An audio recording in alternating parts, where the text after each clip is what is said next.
Hi, what's happening, y'all? It's your boy Rico from RicoScores, and like I promised, we are finally here to do the mock draft that I've been talking about for the past few days. Random breaking news and things keep coming out, and I almost went ahead and did my video for my favorite defensive coordinator candidate out there, and y'all will probably be very surprised about who I'm bringing up. A lot of y'all may not even know his name, but I was like, nah, I keep bringing up the mock draft and things keep pushing it back. We're gonna get the mock draft done, so that's what we're doing right now. We're doing the mock draft right now, and we are doing an Adam Peters and Rick Spielman led 7-round mock draft. I haven't done a mock draft since we brought in Bob Myers, Rick Spielman, or Adam Peters. So we're gonna do what the Texans did this past season, go from #2 overall pick to strong playoff contender within 1 year. We're gonna do the same thing. This draft is going to be the driving force for that, the catalyst for that. And also, one of the main things I want to do in this draft is find a lot of those late round gems that Adam Peters is known to do. The purpose of this draft is to draft with the mind of an Adam Peters. With all of the success he's had drafting guys in San Francisco, we're going to try to find those same exact Pro Bowlers and All Pros in this mock draft. And that's possible because typically you're thinking, man, I mean, how many All Pros and Pro Bowlers can you draft in one draft? And it starts to feel a little fake when you start to get to the 6th round and you're talking about this guy's a future All-Pro. But the thing is, Adam Peters has done that for the San Francisco 49ers. It's reported that he was the one completely in control of how they drafted rounds 4 through 7 and may have even had an influence on previous rounds like round 3.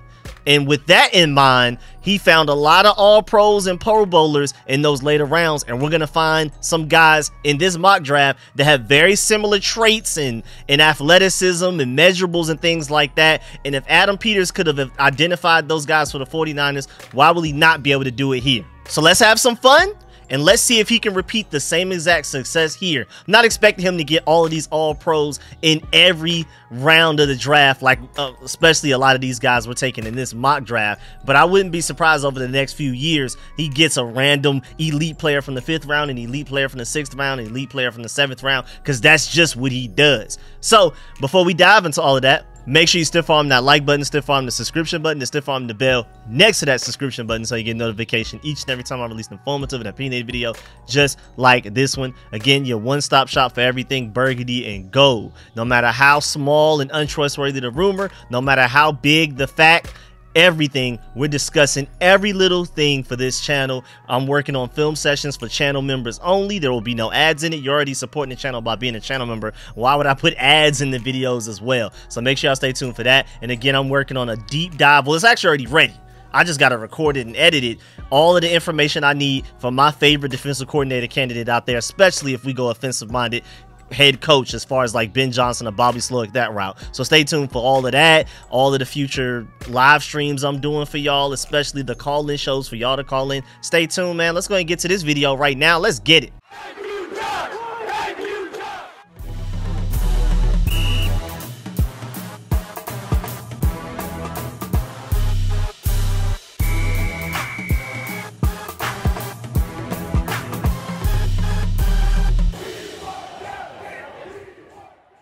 All right, so before we dive all the way into this, it's only right to do this mock soon after it comes out that Adam Peters is signing a 5-year deal with the Commanders. He's in it for the long haul. I'm super excited. And on top of that, USC quarterback Caleb Williams is finally declared for the draft as of a couple of days ago as well. So let's go ahead and get this out of the way.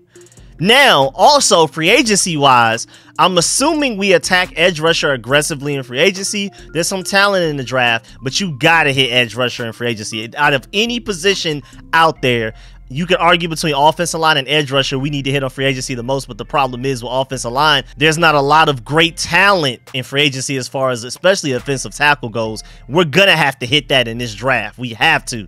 But free agency, we gotta go crazy on edge rusher. Landing either Josh Allen or Brian Burns to give Adam Peters his Nick Bosa kind of guy, we can check that off the list. Now in this mock draft, you'll see we're going to go get our Talanoa Hufanga, our Travarius Ward, our Fred Warner, our George Kittle. We're going to find guys with very similar, again, measurables, traits coming out of college as those guys, because again, those guys were found in later rounds as well. Like, I'm not even going to sit here and pretend and act like it's just super likely and it's just super easy for Adam Adam Peters to find another George Kittle in the 5th round once again. But we're going to have fun, and if anybody can do it, it's him.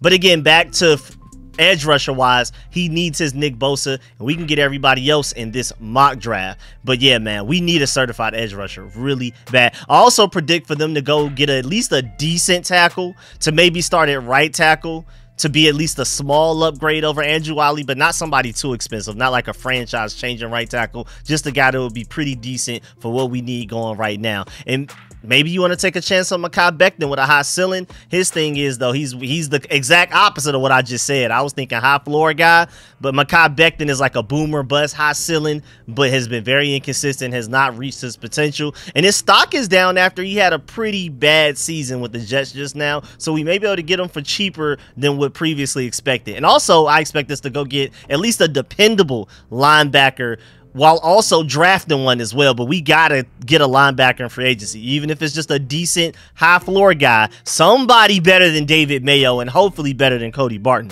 And Jamin Davis coming off of IR and dealing with legal trouble, we need help at linebacker. So hey man, if we can afford it, go get a Patrick Queen.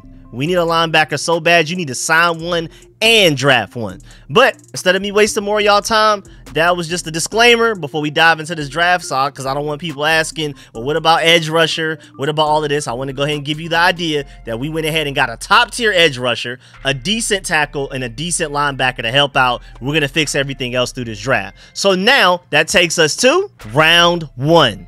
2nd pick overall, USC quarterback Caleb Williams. Now, first of all, I do not think this is very likely to happen. Let me go ahead and get this out the way. But I also don't think it's as impossible as most people think. I'm somewhere in the middle. Even though I'm closer to unlikely than I am very possible, I don't think it's anywhere near as impossible as a lot of people think. Because even though this comparison isn't the exact same thing, but remember, when the same team in this scenario, the Bears, chose to go with UNC quarterback, another UNC quarterback, but that's how Mitchell Trubisky instead of Drake May in that scenario. They chose him over the more widely thought to be better quarterback in Deshaun Watson. Or even the guy that Caleb Williams gets the most comps to, Patrick Mahomes. All of those guys were taken in the draft after Mitchell Trubisky. Again, that may not be the best quarterback scenario to compare that to, but I like Drake May far more than I like Mitchell Trubisky coming out. I like 2024 Drake May way more than I like whatever year that was. It was like 2017, 2018, Mitchell Trubisky. It's not even close.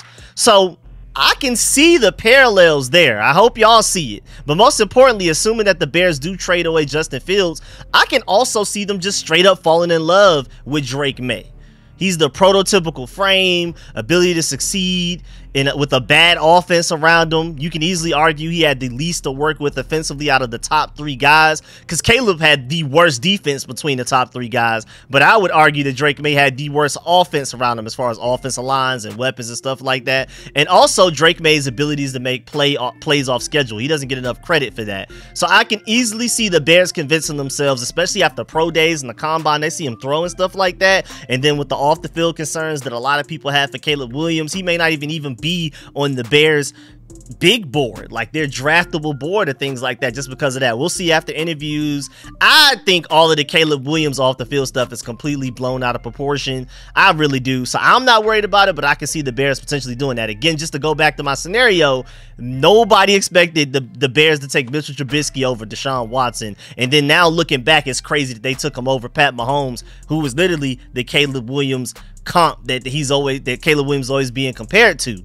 And so I would not be surprised if the Bears go Drake May 1 and then Caleb Williams is sitting there at number 2. I would not be surprised at all. So we'll see how that goes. But let's go ahead and dive into why we would take this pick, even though it does feel fairly obvious that if Caleb is there sitting there at the 2nd overall pick, you got to take him. But let's break it down. First of all, if it's Rick Spielman, if he has anything to do with this, and if Caleb Williams is sitting there 2nd overall, that boy would bum rush the podium to get him. I already did a whole video breakdown. I even provided some clips of him saying it himself, but he thinks Caleb Williams is like a truly generational talent. Not only quarterback 1, but generational. He likes Caleb Williams more than anybody, any quarterback you can throw out there that's recently come out of the draft, other than Andrew Luck. He said Andrew Luck's a 1A, Caleb Williams is a 1B. But he said he likes Caleb Williams more than Trevor Lawrence, more than, of course, like Baker Mayfield, Bryce Young, CJ Stroud, any of those guys. He even liked them more than Peyton Manning and John Elway. That's how high he is on Caleb Williams. So if Rick Spielman has any influence on who we draft, then it's going to be Caleb Williams. We may even trade up to first overall just to make sure we get Caleb Williams with as much as he likes him. But also, even Adam Peters, I wouldn't be surprised if a lot of people in our front office and coaching staff really like Caleb Williams. I mean, right now, ask most people around the national media, Caleb Williams is the undisputed #1 player in this draft, the #1 quarterback out of the top 3 guys, everything. So I wouldn't be surprised if it's not even just only Rick Spielman. Rick Spielman is just a funny example because of how much he just loves Caleb Williams, putting him over Peyton Manning and right up there with Andrew Luck, above John Elway and all of that type of stuff. I mean, that's just hilarious. But either way, I'm pretty sure he will not be the only person in our front office and coaching staff. I wouldn't be surprised if Adam Peters loves Caleb Williams and views him as the quarterback of his dreams, all of that type of stuff right now. And I've been saying this for a few days now, for a couple of weeks now, actually. I still have a lot of tape to watch. I don't have a very strong, solidified opinion on how I would rank these 3 quarterbacks, including Jaden Daniels. You throw him in there in that top 3. I'm sorry, I've been just super busy watching ridiculous amounts of high school tape, including the All-American Bowl and game practices for my Georgia Bulldogs, that 2024 recruiting class, 2025 recruiting class, even starting to get into the 2026 recruiting class for my Georgia Bulldogs. So I'm sorry, I'm a little late getting to this college tape for my Commanders. So just stick with me. I'm still working on it. I have access to the All 22 through the, I think her name is Caddy's Cut-Ups or whatever, or whoever's providing those All 22s. I'm paying for that subscription on Patreon and all of that. So I have the access to it. I'm getting on it now. College tape is my main focus now. Recruiting is still a thing. I'm excited about Georgia potentially getting Caleb Downs and stuff like that. But right now, my main focus is watching these potential draft picks for the Commanders. I'm about to start working on more mock drafts. I'm about to start doing film sessions for channel members exclusively. So I'm on it. But still, as of right now, I don't feel like I've watched enough tape to develop a firm opinion on these guys to truly rank them. As of right now, I feel like Caleb Williams is my 1. I'm honestly starting to lean towards Jaden Daniels, like my #2 with Drake May right behind him. We'll see. But again, I want to watch more tape. Regardless, just off of the little bit I've seen from these guys, Caleb Williams is the guy I'm most excited about. I am sorry. I see a lot of people really wanting to avoid him, but so far from the little bit I've seen, I feel like we would be lucky to have him available at #2 overall. Point blank period. I can see the generational talent tag that a lot of people are putting on him, especially on one side, but I can also see some of the issues that some people are worried about with the hero ball, the inability to win in a weaker conference than like Jaden Daniels, especially in the SEC. I mean, to have 5 losses in the Pac-12 is a little crazy. Now, granted, his defense was arguably historically bad, but still, man, that's pretty crazy. And then also holding the ball too long at times. That's probably the biggest one, is probably the fumbles. That's probably the one where it's like, yeah, I don't know about this guy type of thing. But those negatives for me, so far, again, I have a lot of tape to watch, aren't bad enough for me personally to pass up on a chance on what literally looks like potentially the next Pat Mahomes. And I also feel like his height is being misjudged because everywhere I look, it says he's 6'1", but he looks like he's like only like 1 inch shorter than CJ Stroud in a picture. I saw them standing together for like the Heisman thing or whatever. And CJ Stroud like 6'3", Pat Mahomes is 6'2". So Caleb Williams is probably closer to Pat Mahomes in height than he is Sam Howell anyway. And I think he's probably the same height as Pat Mahomes. We'll see. We have all of the measurables that will all get taken care of at the combine and stuff like that. We'll see. But either way, this guy is special from every thing I've seen so far. It's very little what I've seen, but he looks special. He does things that only a handful of quarterbacks have ever been able to do in NFL history, and I'm willing to bet on that ceiling. I'm sorry. Because if anything, if we are this excited about us getting an elite talent evaluator in Adam Peters and potentially Ben Johnson or Bobby Slowick as a head coach, offensive-minded head coaches, if we are this excited in having potentially that group of people leading this organization to greatness, then we should have equally just as much faith in their ability to take a top quarterback like that and get them where they need to be. What's the point of having all of this excitement and praise for Adam Peters and whoever we may end up hiring as a head coach between one of those top guys? we can't trust them to take the right quarterback, to develop them, to put them in a system that brings out the best in them, and surround them with the right talent. That's one of the biggest ones, to be able to find later picks, dive into free agency, make trades, whatever you got to do to put this quarterback in the best situation possible, in a better situation than usually a number 2 overall pick quarterback would be in. Because typically when you're taking top 5, you're usually going to a terrible team. I trust Adam Peters and whoever the head coach we end up hiring to put them in a way better situation than that, and giving them a head start compared to where most number 2 overall picks start at. Like, again, I just don't see why we would be this excited about hiring Adam Peters and all of these guys if we can't trust them to help a guy like Caleb Williams to succeed and get closer to his ceiling than his floor. I mean, what's the point? Now, round 2, 36th overall, I have us taking offensive tackle Troy Fautanu from Washington. First of all, let's talk about how a tackle that we would really want would even be available in the second round, because with positional value, if a tackle is even worth taking, they shouldn't be there in the second round. There wasn't even a tackle drafted in the second round in the 2023 draft at all, and only one taken in the 2022 draft. That's crazy. But you had several tackles taken in the second round of the 2021 draft, including our boy Samuel Cosmi. And even though some people are saying that, you know, Samuel Cosmi is better at tackle, he made the move to guard, and he looks like an elite guard. So it's weird, because even though we did technically take a tackle in the second round, he ended up becoming a guard. So second round tackles just don't seem to have a really high hit rate. It's like, this is a guy that we can draft to be tackle, to stay at tackle, and be dominant at tackle for us years to come. Like, the last 8 weeks of this prior season, though, I don't care what you say, Samuel Cosmi was one of the best offensive linemen in the NFL. So even though he's not a tackle anymore, he's still a foundational piece to build around. So I'm cool with that. Either way, though, tackles in the second round, really weird. I don't know if y'all have noticed, but that's a really weird round to take a tackle. But now let's talk about Troy. Let's get to the weaknesses. Let's just go ahead and get that out the way, because that can help explain why he would even be available in the early second round.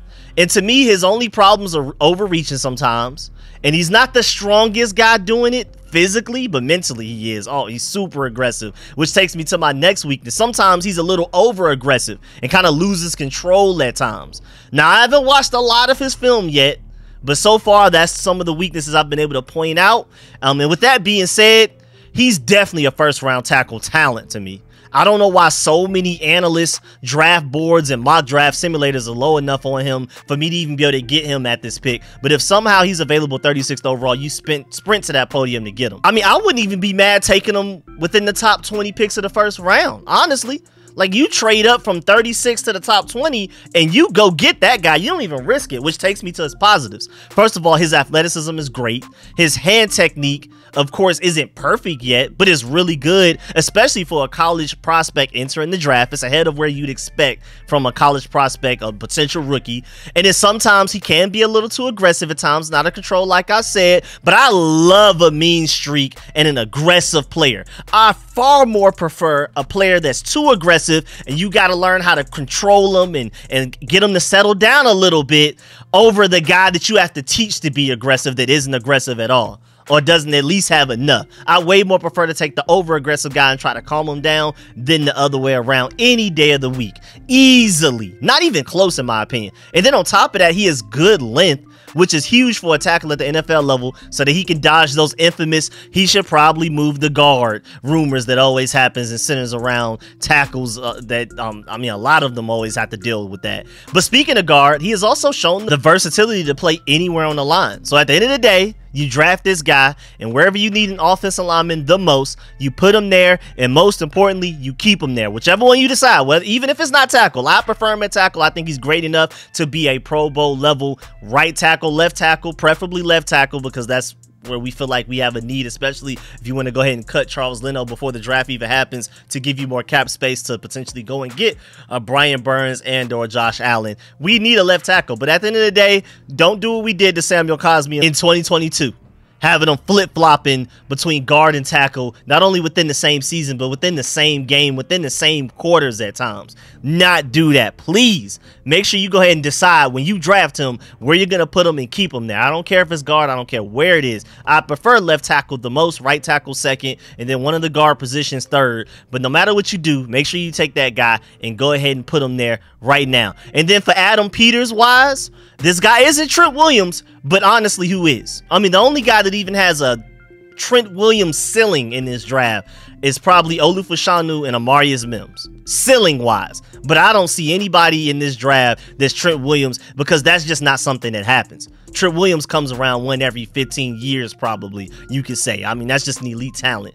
But, you know, it would be nice if Adam Peters could be the GM for a team that has a very dependable Pro Bowl starting left tackle. Maybe not to the level of a Trent Williams, but at least a guy to where the quarterback that you drafted in the first round and Caleb Williams doesn't have to worry about his blind spot. Love it, man. Absolutely love it. He looks like a certified franchise left tackle to me. He may not be Williams, but again, who is? Next up, we have another second round pick. This one is from the Bears. Round 2, 41st overall. We take wide receiver Adonai Mitchell, aka A.D. Mitchell, aka Mr. Clutch from Texas, transferred from UGA. That's why you can tell I'm so hype about him. And boy, we need a big receiver, dog. We need one, plain and simple. I don't care what you say. Right now, our tallest receiver is Byron Pringle at 6'1". We already have a bunch of route running separation specialists, and it didn't even really seem to matter last year. Can we please get somebody outside of the tight end room that can go up and high point the ball at a height that's physically impossible for a typical cornerback to even be able to contest it? If the quarterback just throws it up there and lets them make a play, they come down with it, whether it's for a first down on third down, possession type of guy, or a red zone threat. Can we please get a big receiver? And yeah, I can admit, Florida State's Keon Coleman, who I've already mocked to us in another mock draft, has a higher ceiling, but my boy A.D. Mitchell easily is the safer pick with the higher floor. Easily. If you want a guy that you know can come in and make contested catches for you, he's that guy. But don't sleep on his ceiling either. I'm not about to sit here and act like he's just this no ceiling, only a high floor, safe kind of guy. Like, I mean, essentially like another Jahan Dotson, but a tall version, or basically most of the draft picks we've been doing since Ron Rivera took over, a lot of those safe guys. I'm not saying he's that at all, but he is safer than Keon Coleman. But my main point is he has a higher ceiling than that. Now, granted, Keon Coleman comes with all of the ESPN top 10 plays in his highlight reel. But A.D. Mitchell at 6'4" made very clutch catches for Georgia. Every time we needed one, he made one. Playoff games, national championships, he was there. He always shows up when we need him most, making some of the most ridiculous catches I've ever seen. So I'm not worried about the moment ever being too big for him at all. And that's a big trait. That's a super underrated trait, not only of his, but of a trait of draft prospects coming into the NFL as rookies. A lot of those guys, all of that talent, all of that preparation, all of that IQ, all of that nuance, but what does it matter if they hit the NFL and they get nervous when the lights are at its brightest? A.D. Mitchell, you don't have to worry about that. You know how a lot of receivers need to heat up throughout a game? Like, if you expect them to make a big game-winning catch in the fourth quarter, even if it's not even nervousness, maybe they just need to get a lot more touches earlier so they can warm up and heat up and get into the flow of the game, the rhythm of the game and stuff like that. You know who's that guy that doesn't need that? A.D. Mitchell, man. His first target can be literally with the game on the line, and he will calmly snag it over a DB draped all over him. And at worst, the rest will call a pass interference. This is a contested catch specialist, honestly, arguably one of the best ones in this draft, arguably the best hands in the draft, especially contested catch-wise. Just got to work on his route running some, of course. That's why he would be available in the second round. Also got to teach him how to beat press man coverage, because he does get jammed up at the line quite a bit, so we need to teach him to be able to beat that more consistently. But he's also proven to be somewhat of a deep threat even at that size. At 6'4", do not sleep on his speed. He's projected to run a high 4.4 40 time, and he seems even faster than that on tape. I mean, again, he's caught some deep passes for Georgia, especially during the Stetson Bennett days, man. Now, round 3, 67th overall pick. I was taking linebacker Peyton Wilson from North Carolina State. Again, I don't care. This is one of those guys I will mock to us as often as I can. The latest they'll let me get away with it in a mock draft, I will do it. Also, I want to point out the fact that other than, I believe, the very last pick of this draft, our 7th round pick, 223rd overall, I literally actually made these picks in Pro Football Focus. Like the Caleb Williams pick, I forgot to preface that in the beginning of this video. The Caleb Williams pick I got in Pro Football Focus. It took like 3 or 4 refreshes, but Drake May was taken first by the Bears, and so on and so forth. All of these guys I took, Troy Fatanu, 36th overall, all of these guys were available when I took him, including my dog, Peyton Wilson. But I feel like the later we get into the draft process after pro days and combines, he will not be available in the 3rd round. But a man can dream. So, again, y'all already know how much I love Peyton Wilson. I mean, I already showed you the mock draft. I've already broken down how bad we need a linebacker. You could easily argue that, honestly, linebacker is our biggest need. Tackle feels like it's our biggest need, but at the very least, we have bodies there. You know what I'm saying? Like, quarterback, at the very least, we have a guy that can go out there and at least participate. Who do we have at linebackers? We literally don't have linebackers. I'm not even saying we don't have linebackers with talent. We don't have dependable No, we literally don't have linebackers at all, dog. Like, between Jamin Davis, who's currently on IR and is in a deep enough legal trouble to where I'm not even sure if he'll be suspended for the entire season or not, or even have to do some time up the road. Then outside of him, even if you include him, Cody Barton, Khalid Hudson, and David Mayo are all no longer currently on the team today. They're all unrestricted free agents. We have just as much of a chance of signing any of those guys as any other team in the NFL with them being unrestricted free agents. So, do we even want those guys back? Even if we could? Like, Khalid Hudson finished the season with some good games stringed together, but I can possibly maybe see them bringing him back, Cody Barton, for cheap, just because he's a veteran linebacker that knows how to handle having the green dot on his helmet. So maybe Khalid Hudson, maybe Cody Barton. Please no David Mayo. And again, we don't even know if Jamin Davis is going to legally be able to play. So right now, if I had to guess week 1, our only linebackers, if we re-sign both of these guys, are Khalid Hudson and Cody Barton. We don't have bodies in that room, man. So offensive tackle position, we got to address that. And like quarterback, both of those are more premium positions. I can see the argument for that. Those positions matter way more than linebacker, even though I feel like we got to stop skipping over linebacker, which takes me to my next point. But before we get there, honestly, when it comes to like tight end specifically, I trust a guy like Ben Johnson or Bobby Slowick to get the most out of that guy. The way Bobby Slowick had Dalton Schultz looking in that playoff game, the way Ben Johnson has had Sam Laporta looking like a top 5 tight end within his rookie season already. Whoever we hire, if we hire either of those two guys, I trust them to be able to take a tight end later in the draft and then develop them into what we need to be a star player. And I told you, just, you know, go ahead and give you that foresight that this draft is based on Adam Peters. So we're going to find a George Kittle in the same round that George Kittle was drafted by Adam Peters years ago, which is the 5th round, just to give you the heads up there. But yeah, I understand. You can argue quarterback and left tackle are more premium positions, but at least Charles Leno, we don't prefer him, but he's playable, I guess. And then quarterback-wise, we prefer Caleb Williams, Drake May, or Jaden Daniels, well, the majority of us. But Sam Howell is playable, or maybe you can even get a decent veteran to step in if you really need to. But linebacker, we literally don't have anybody. So that's why I'm saying you need to go get like a Patrick Queen in free agency. But also, we got to stop acting like neglecting the linebacker position makes sense. It's ridiculous how much we've neglected the linebacker position in the Rivera era. Look at the best defenses in the NFL. The Ravens and the 49ers, built by Adam Peters, all have all pros at linebacker, at least one. Pro bowlers left and right, all of that type of stuff. Now, Peyton Wilson does need developing, a lot of developing. But remember, all-pro Fred Warner was a 3rd round pick as well, which is why I'm taking Peyton Wilson in the 3rd round. Again, we're going to do a lot of those parallels, a lot of comps to elite 49ers players that Adam Peters helped select for the 49ers. Again, just to continue reiterating, that's the theme of this draft. So that's why we're taking Peyton Wilson. I'm not going to sit here and compare him to Fred Warner and just say that, yeah, he's going to become an all-pro immediately, certified, guaranteed, put your life savings on it. I'm not saying that at all with any of these comps we're going to do in this draft. But he is 1 inch taller, 8 pounds heavier, and projected to run an even faster 40 time than Fred Warner. He's bigger and still faster. Fred Warner ran a 4.64 40 time, and Peyton Wilson is projected to run a 4.5 flat, almost a high 4.4, while also being taller and heavier. Very slightly, but still, he's bigger and faster. And so, again, he has some development to do. He has a way to go, which is why he's not a first-round pick. But he enters the NFL already great and violent at tackling, very violent tackler, a very high motor, great coverage ability, especially instinctually, and then his elite athleticism helps him. And then he has really good closing speed, and then the size and frame that if you add some bulk can improve his ability to make plays against the run, especially before ball carriers get 5 yards past the line of scrimmage, man. Like where our linebackers love to tackle them the past couple of years, man. Getting a bunch of tackles is nice and all, you know what I'm saying? Some of those games where Cody Barton would lead our team in tackles.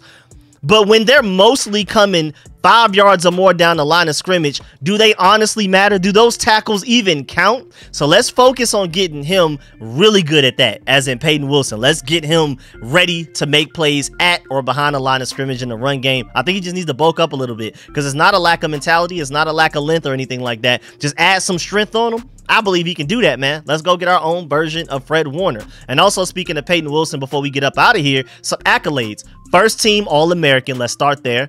Butkus Award, best college football linebacker out of all of college football. And he also got the Chuck Bednarik Award, which is the best defensive player in college football. That's the type of award that was won by guys like Will Anderson, Minkah Fitzpatrick, Jonathan Allen, Aaron Donald, Tyrann Mathieu, Patrick Peterson, Ndamukong Suh, Julius Peppers, and Charles Woodson. Just to name a few. I skipped a lot of people, but just to name a few, that's the company that he's in with the awards he won in college football this year. It's amazing that he's still so slept on and people don't really talk about him that much. Because with you winning awards like that, I just feel like after a while, somebody has to Google who won the best defensive player award. And I love this award. I feel like it's very important because the Heisman Trophy is literally just QB biased.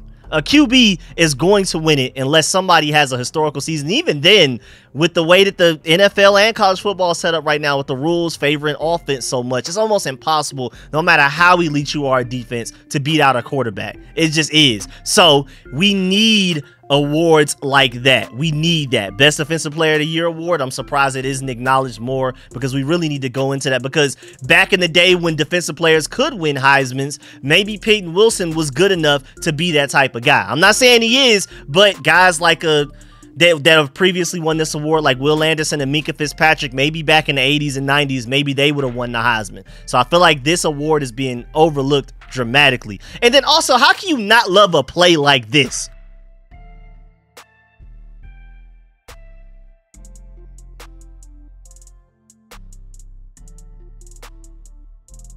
Now, round 3, 100th pick overall, I was taking center Cedric Van Pran from Georgia. And like I said, just like Peyton Wilson, I'm sorry, I'm taking him every mock draft that I can get away with it, because I really truly feel like he's a first round talent. I just don't understand. I just don't get why he's always available in the 3rd round. But I also just don't think y'all understand. Again, we are here for fun. So like I said, I've taken him in previous mock drafts. I don't expect him to be here in the actual real life draft that takes place in April. But as long as Pro Football Focus lets me keep getting away with it, I'm doing it, because a man can dream. Can I have just a little bit of fun sometimes with these mock drafts, man? You know what I'm saying? Again, I easily think he's a first round talent. He's also one of the top leaders from that 2023 UGA team.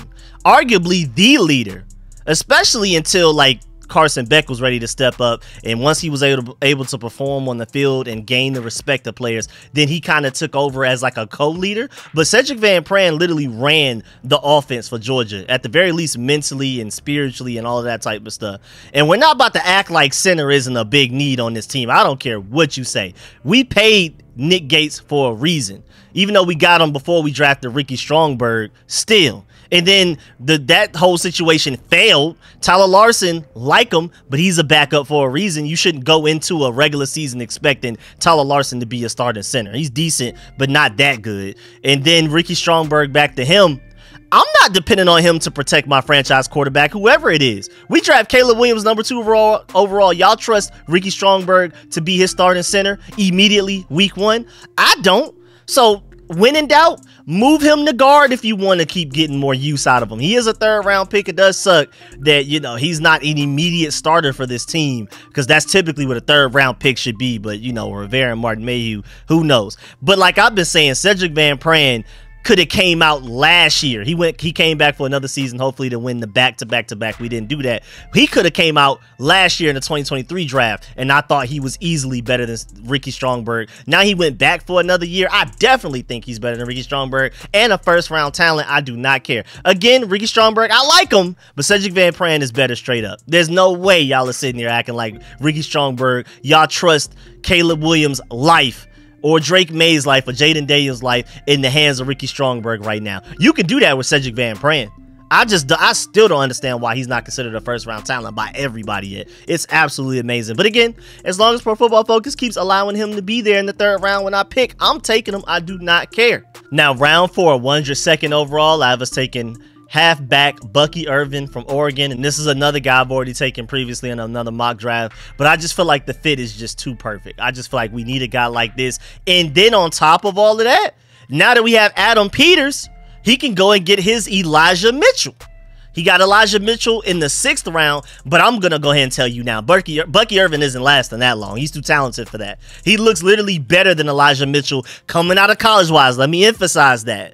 Now, I may keep saying that over and over again because I really want to emphasize when we're talking about Talanoa Hufanga and Fred Warner, George Kittle, and guys like that. We're talking about comparing them to what they look like coming out of college, not what they look like right now, balling out, going to Pro Bowls and things like that. We're talking about coming out of college-wise. Bucky Irvin easily looks better than what Elijah Mitchell looked like coming out of college.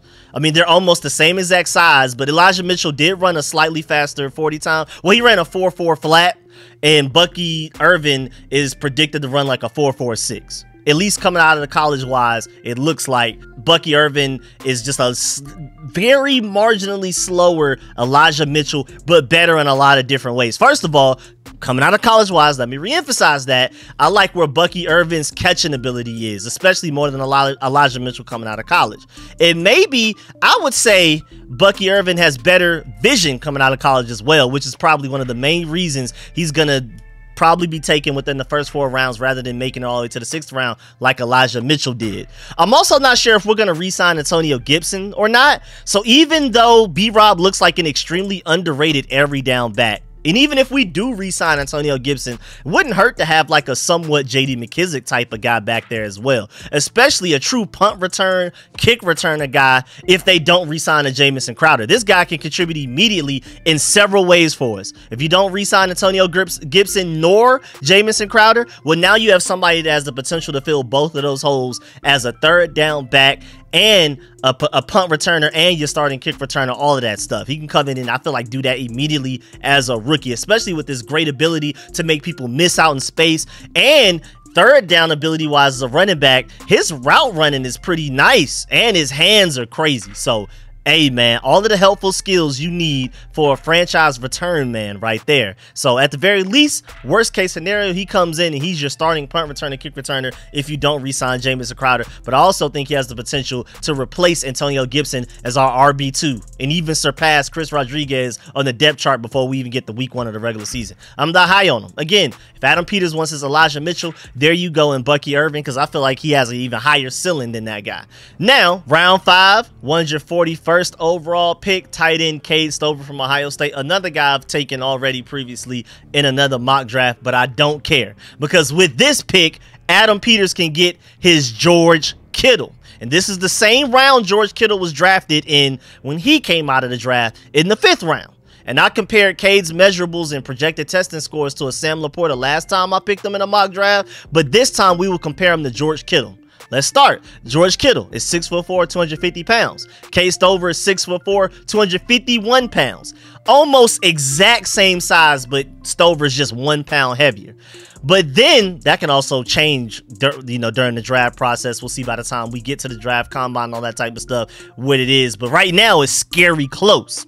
Super the same frame, build, all of that stuff, weight, height, all of that. But then at the same time, 40 time wise, Kittle ran a 4.52. Cade Stover is projected to run a 4.55. Very close there as well. And just like Bucky Irvin with Elijah Mitchell, when I compare and contrast Cade Stover to George Kittle, I'm talking about when George Kittle came out of college. I'm not talking about certified all-pro. We know exactly who he is right now, George Kittle. So first of all, they are both excellent blockers coming out of college. They were both excellent blockers, especially in the run game. And then they both break tackles to produce yards after the catch. They both turn short yard catches into first downs if you need them, like we just need a play made. He has that ability as well. And both of them could use work in their route running and separation ability. Very similar positives and negatives coming out of college. But to dive deeper into the differences, I would say Kittle had the most sure and consistent hands coming out of college between the two, while I would say Cade is the better contested catcher. I feel like that's what truly separates the guys. George Kittle, the higher floor with the hands. Cade Stover, the higher ceiling with the hands. And I would argue that we already have some pretty good tight end talent and potential on this roster, and I just mainly feel like we need better offensive minds to get it out of them, basically. So like I always say, a tight end's passing success is usually more credited to the offensive coordinator and play caller than the tight end himself a lot of the time. Like I always say, Travis Kelce is one of the only guys out here truly getting open on their own. Even a George Kittle is open because Kyle Shanahan schemes him open more than anything else. What's going on? So if we end up hiring Ben Johnson as our head coach, I fully trust him to turn Cade Stover into the next Sam Laporta, or in Adam Peters' eyes, the next George Kittle. But I would still sign a dependable, cheap veteran tight end just in case in free agency. But you got to go get Cade Stover in this draft, please, man. Also, you may be able to get Cade Stover on day 3 because I love his tools and potential to be a true dual threat tight end, but a lot of people are probably going to overlook him because Ohio State just didn't seem to utilize him as much as they should have. And I feel like if developed correctly, and most importantly, utilized correctly at the next level, involved in the playbook, the play call and all that type of stuff, you scheme him open like how Ben Johnson's doing for Sam Laporta, like Bobby Slowick is doing for Dalton Schultz in the playoffs right now. I think he can literally be like a Sam Laporta or a George Kittle. I think he has that potential. I'm telling you. Now, round 6, pick 181st overall, I have us taking safety Malachi Moore from Alabama. And now Talanoa Hufanga was drafted in the 5th round. I'm going to try to see if we can sneak a Malachi Moore into the 6th round. And again, I was able to get him in Pro Football Focus's mock draft simulator with this pick. So, hey, man, don't question it. But again, I purposely tried to get these guys in the same range because to compare the two, they are both 6 foot even, but Malachi Moore is reportedly probably like 1 pound lighter. Again, almost the exact same build, frame, size, all of that. But of course, that can change before the draft. We'll see, especially after we get the official measurements at the combine and all of that, like I keep saying. But they are very close in size and all of that, frame, everything. But Hufanga ran a 4.64 40 time. Malachi Moore is projected to run a 4.5 flat. So he's considerably faster, like a decent amount faster, like a noticeable difference in speed. So I'm excited about that. So basically, Malachi Moore could potentially be a faster Talanoa Hufanga. And now film-wise, we're not just talking traits, film-wise, coming out of college, to compare college version of Talanoa Hufanga to college version of Malachi Moore, both were instinctual in coverage, especially in zone coverage, were reading and anticipating routes and throws. They were also both very physical against blockers, especially receivers. And they were both very strong and energetic tackles. But difference-wise, Talanoa had a serious injury history coming out of college that scared away a lot of teams. Malachi Moore does not. And I would also say Malachi may be a little bit more explosive as well. So basically a higher ceiling Talanoa Hufanga coming out of draft-wise. Not saying that literally the all-pro, the superstar Talanoa Hufanga that we know now, he's a higher ceiling version of that. But coming out of college, Malachi Moore definitely is. Now, I'm also not sure if we'll re-sign Cameron Curl, but we may be in the need of a box safety, strong safety, star position, Buffalo nickel, all of that type of stuff. I like what I see in Quan Martin, but boy, we may need somebody there. And Malachi Moore was recruited by Alabama for a reason. I feel like he still has a little bit of untapped potential right there for sure. And with Percy Butler still learning, Derek Forrest was hurt all year. We're potentially losing Cameron Curl because it seems like he's probably going to want more money than this next regime is willing to give him. Even though I hope they bring him back for a decent amount of money, but don't just give him the whole thing. Don't hand him a blank check or nothing like that. This is another position that we may want to address with at least a decent starter in free agency before we even get to the draft. But you draft Malachi Moore. He's there in the 6th round. You sprint to the podium and get him, and you let Adam Peters take it from there. And then lastly, round 7, 223rd pick overall, I have a second cornerback, Storm Duck from Louisville. Shouts out to that name. That's a real name right there, man. I rock with that name the long way. Storm Duck is crazy. Really rock with him. He's from North Carolina. Shouts out North Carolina for that one too. And of course, the further down we get in this mock draft, the harder it is to be able to comp these draft picks to current Pro Bowlers and All Pros, but you never know, because I'm sure Adam Peters wants another Travarius Ward, and you know what round he was drafted in? None. Went completely undrafted to the Cowboys, and then shortly after landed on the Chiefs. Then he worked his way up from super back up to starters, especially after injury problems that Kendall Fuller had to deal with, Bashad Breeland, you know, on and off the field issues and things like that.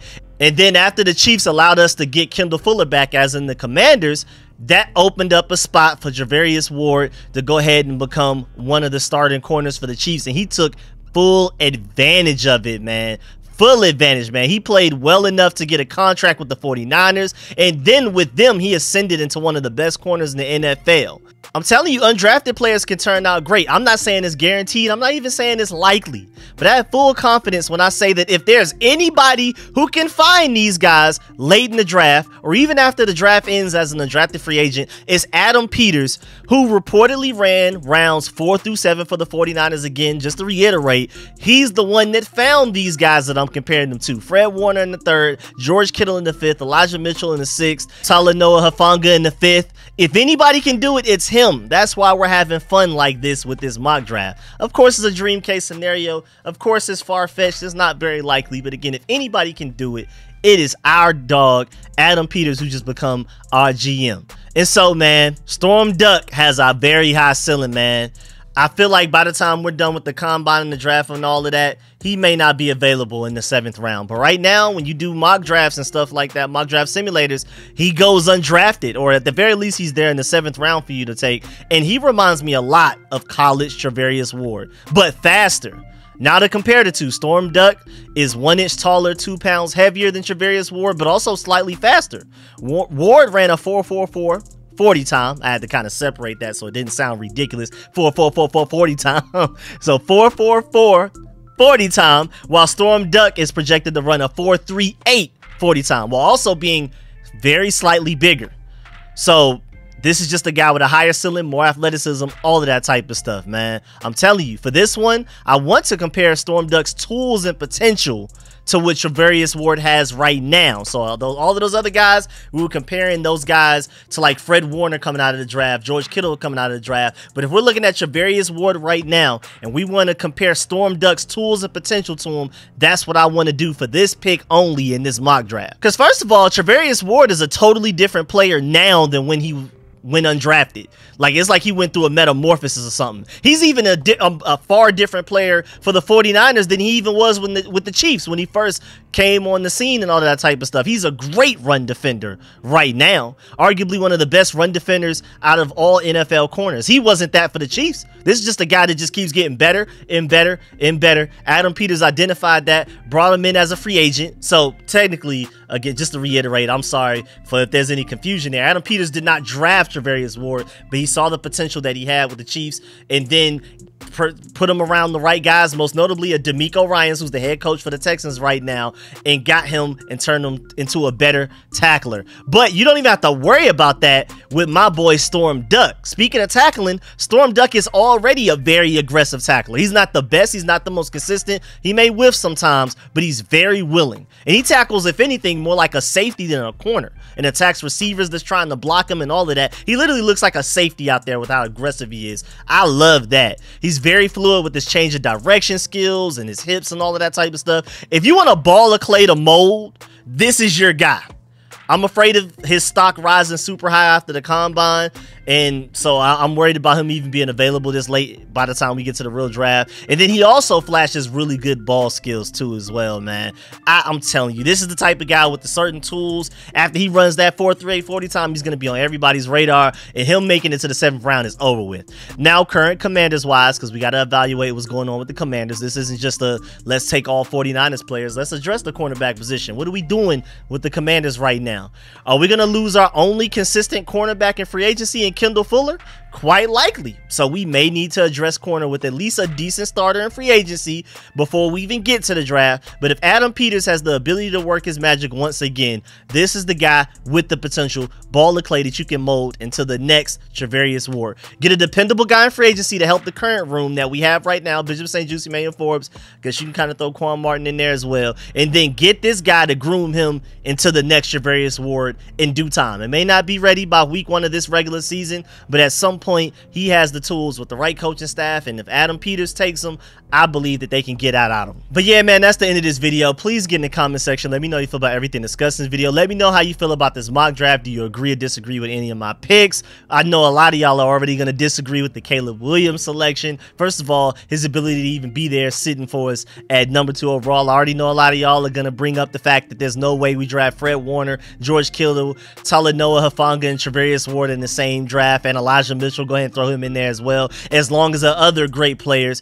But I'm telling you, this is just for fun. This is just the exercise. But let me know how you feel about everything. Agree, disagree. I want to hear every opinion that y'all have in the comment section. I really appreciate y'all. Stay tuned, because this is not the last mock draft we're doing. We're going to do more mock drafts as things go on. Like once we hire a head coach, we're going to do a mock draft based on the players he likes to have and what he currently had going for him at his previous team. So if it's an offensive-minded guy like Ben Johnson, we're going to try to find the next Amon-Ra St. Brown. Well, we kind of have that in Terry McLaurin, but we'll try to find like a Penei Sewell, left tackle. We'll try to get of course, Sam Laporta. I mean, worst kept secret, it's more than likely going to end up being Cade Stover in that mock draft as well. But we're going to try to get our Jahmyr Gibbs and all of that type of stuff. If it ends up being Bobby Slowick hired as the head coach, we're going to look out for a mock draft where we get our CJ Stroud, where we get our Nico Collins, where we get our Dalton Schultz, where we get our all of the elite players that are helping contribute to why the Texans are balling out right now. And even defensively, if we hire Mike McDonald, let's go get our Roquan, let's get our Kyle Hamilton, all of that type of stuff. So stay tuned for more mock drafts. Y'all know I also do theme mock drafts as well. So when we get closer to the draft, we have a better idea, more than likely like close to the combine or after the combine, especially after we've had the Senior Bowl and pro days, I start to do themed mock drafts. We do a trade up scenario, we do a trade back scenario, we do a defensive heavily scenario if we go offense in free agency. If we go defense in free agency, we go offense heavy in the draft. I try to do a lot of themes and challenges for myself as we get closer to the draft, and we truly have a better idea of who these players may potentially be and where they may end up getting drafted, so that these mock draft simulators are a little bit more accurate. Because again, Cedric Van Pran is not making it to the 3rd round in real life. I highly doubt it. So as we get closer to the draft and these guys are better placed in these mock draft simulators on their big boards in the correct orders and things like that, I'll start to do more mock drafts then as well. So stay tuned for all of the content. I'm gonna catch y'all later. I really appreciate y'all, and I'm working on film sessions for channel members only, exclusive to channel members only. Go become one if you haven't already. Catch y'all later. I'm out.